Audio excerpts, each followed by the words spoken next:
ആദ്യം തന്നെ നമ്മൾ ഇതിനൊരു മസാല തയ്യാറാക്കിയാണ്. ചൂടായി വന്ന ഓയിലിലേക്ക് ഹോൾ പെപ്പറാണ് ചേർത്ത് കൊടുക്കുന്നത്. അതോടൊപ്പം ഇത് കൊറിയാണ്ടർ സീഡ്സ്, അതും ഹോളായിട്ട് തന്നെ ചേർത്ത് കൊടുക്കുന്നു.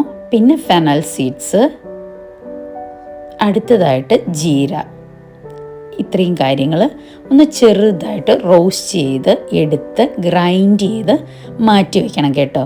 So welcome to V hands recipes. ഇന്നത്തെ നമ്മുടെ റെസിപ്പി ഒരു സൂപ്പർ ഈസി ആയിട്ടുള്ള pepper chicken V hands version. ചൂടായി വന്ന പാനിലേക്ക് നമ്മൾ നമ്മുടെ ഉലുവയും അതുപോലെ കടുകുമാണ് ചേർത്ത് കൊടുത്തത്. പിന്നെ ചതച്ചെടുത്തിട്ടുള്ള നമ്മുടെ ഇഞ്ചി വെളുത്തുള്ളി ചേർത്ത് കൊടുക്കുന്നു. സോ ജിഞ്ചർ ഗാർലിക് ചേർത്തതിന് ശേഷം നമ്മൾ അടുത്തതായിട്ട് ചേർത്ത് കൊടുക്കുന്നത് കട്ട് ചെയ്തെടുത്തിട്ടുള്ള onion, green chilli, curry leaves and tomatoes. അപ്പം നമ്മുടെ പുളിക്കനുസരിച്ച് നമുക്ക് ടൊമാറ്റോ അഡ്ജസ്റ്റ് ചെയ്യാവുന്നതാണ്.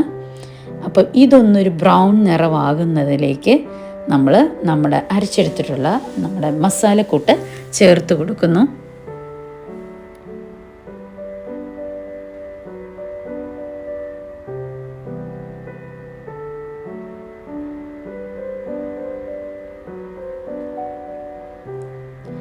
പിന്നെ ഈ ഒരു പരുവത്തിൽ നമ്മൾ സോൾട്ട്, അതുപോലെ ടർമറിക് പൗഡർ, പിന്നെ നമ്മൾ ചേർത്ത് കൊടുക്കുന്നത് ടൊമാറ്റോ കെച്ചപ്പാണ് കേട്ടോ.